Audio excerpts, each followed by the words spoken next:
तो हम जो प्रॉब्लम डिस्कस कर रहे हैं वो आपके एनवलप चैप्टर में से एग्जाम्पल नंबर 9 है। देखिए हमें क्वेश्चन क्या दिया गया है, अगर आप इसको पढ़ के देखें हमें एनवलप निकालना है। एनवलप निकालना किसका है? उन स्ट्रेट लाइंस का जो कोऑर्डिनेट की रेडी वेक्टर या फिर ध्रुवांतर रेखाओं पर समकोण बनाकर जो लाइंस ड्रॉ की गई है हमें उनका एनवलप निकालना है। इसे अगर आप डायग्राम से समझो तो कोऑर्डिनेट दिया गया है हमें, मान लेते हैं कि कोऑर्डिनेट है r equal 1 plus cos theta और इसकी सरकमफेरेंस पर कोई पॉइंट है, मान लेते हैं इसकी सरकमफेरेंस पर कोई पॉइंट है जिसके कोऑर्डिनेट में कैपिटल R अल्फा या फिर r1 थीटा 1। क्योंकि ये पॉइंट कोऑर्डिनेट पर है इसका मतलब इसे सेटिस्फाई करेगा, तो इसे आप लिख सकते हो r a 1 plus cos theta 1। अब क्वेश्चन के अकॉर्डिंग हम देखें तो इस पॉइंट पर अगर आप एक राइट एंगल ट्रायंगल बनाकर या फिर राइट एंगल बनाते हुए एक स्ट्रेट लाइन ड्रॉ करते हैं तो पहले हम अगर इस लाइन को मिलाएं, क्योंकि इस पॉइंट की कोऑर्डिनेट r1 थीटा 1 है और इसको अगर हम पोल से मिलाते हैं तो ये जो डिस्टेंस होगी वो होगी r1 और ये जो एंगल होगा ये होगा थीटा 1। मान लेते हैं जो लाइन आपने ड्रॉ की है उस पर कोई पॉइंट है Q जिसकी कोऑर्डिनेट्स है r थीटा। अगर इसे हम पोल से मिलाते हैं इसका मतलब ये जो लाइन है ये डिस्टेंस होगी r और ये जो एंगल होगा ये होगा एंगल थीटा। यहाँ पर क्योंकि ये राइट एंगल ट्रायंगल है, अगर हम इसको इस ट्रायंगल को अलग से बनाएं तो P O Q OP फिलहाल हमारे पास जो है वो है R1, OQ जो है वो है R, PQ हमें नहीं पता और ये जो एंगल होगा एंगल O, ये एंगल होगा थीटा माइनस थीटा 1। तो अगर इसमें आप अगर आप देखो तो cos थीटा माइनस थीटा 1 का मान है R1 अपॉन R, या फिर इसे आप लिख सकते हो R cos theta minus theta 1 equal R1। और इस इक्वेशन से अगर आप वैल्यू सब्स्टिट्यूट करो R1 की इसमें तो ये वैल्यू आएगी R cos theta minus theta 1 equal A1 plus cos theta 1। ये स्ट्रेट लाइंस का PQ की इक्वेशंस है। अब क्योंकि देखिए ये पॉइंट हमने आर्बिट्री लिया था, हम चाहते तो इस पॉइंट को यहाँ पर भी ले सकते थे या फिर यहाँ पर भी ले सकते थे। तो यहाँ पर पैरामीटर के रूप में जो काम कर रहा है वो R1 और थीटा 1 दोनों ही पैरामीटर के रूप में काम कर रहे हैं, लेकिन हमने जो एनवलप निकालना सीखा है वो एक पैरामीटर के लिए निकालना सीखा है। तो हमने इस इक्वेशन में जो दो पैरामीटर थे R1 और थीटा 1, यहाँ से एक पैरामीटर को R1 को रिमूव करा, थीटा 1 की टर्म्स में लिखा, तो ये जो इक्वेशन है इसमें थीटा 1 पैरामीटर के रूप में काम कर रहा है। अब इसका एनवलप निकालने के लिए हमें इसका थीटा 1 के रेस्पेक्ट में पार्शियल डिफरेंशिएशन करना पड़ेगा। उससे पहले अगर इस इक्वेशन में दोनों साइड लॉग लिया जाए तो आप इस इक्वेशन को लिख सकते हो log r plus log cos theta minus theta 1 equal log a plus log 1 plus cos theta 1।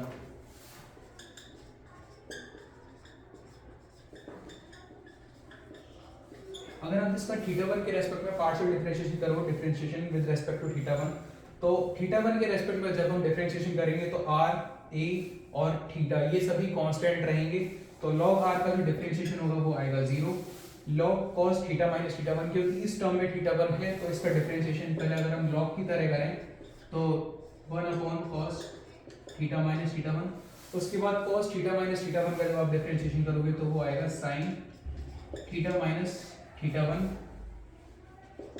Minus, और फिर माइनस थीटा 1 का करेंगे तो एक माइनस और आएगा इक्वल log a का पार्शियल डिफरेंशिएशन जो होगा वो होगा 0 और log 1 प्लस cos थीटा 1 का 1 अपॉन 1 प्लस cos थीटा 1 और फिर cos थीटा 1 का करते हैं तो ये आएगा माइनस का sin थीटा 1। इस इक्वेशन को अगर हम कंटिन्यू करें तो ये इक्वेशन अगर आप ध्यान से देखो तो ये माइनस इस माइनस को कैंसिल करेगा, तो ये जो वैल्यू लिखी हुई है फिलहाल हमारे पास है tan थीटा माइनस थीटा 1 और ये जो वैल्यू लिखी हुई है आप इसको लिख सकते हो माइनस साइन थीटा 1 को -2 साइन थीटा 1 बाई 2 और cos theta 1 by 2 divided by, आपको पता है 1 प्लस कॉस थीटा होता है 2 कॉस स्क्वायर थीटा 1 बाई 2। ये कॉस से ये कॉस कैंसिल होगा, 2 से 2 कैंसिल होगा, तो ओवरऑल जो ये टर्म बचेगी वो बचेगी -10 थीटा 1 बाई 2। या फिर आप इसे लिख सकते हो tan theta minus theta 1 equal tan pi minus theta 1 by 2। जैसा आपको पता है tan pi minus theta 1 by 2 जो है ये सेकंड क्वाड्रेंट में जाएगा, जहां tan नेगेटिव होता है, तो ऑब्वियसली ये -tan थीटा 1 ही आएगा। यहां से आप लिख सकते हो theta minus theta 1 equal pi minus theta 1 by 2, या फिर थीटा 1 इक्वल 2 थीटा माइनस 2 पाई। अगर इस वैल्यू को हम सब्स्टिट्यूट करें इक्वेशन नंबर 2 में,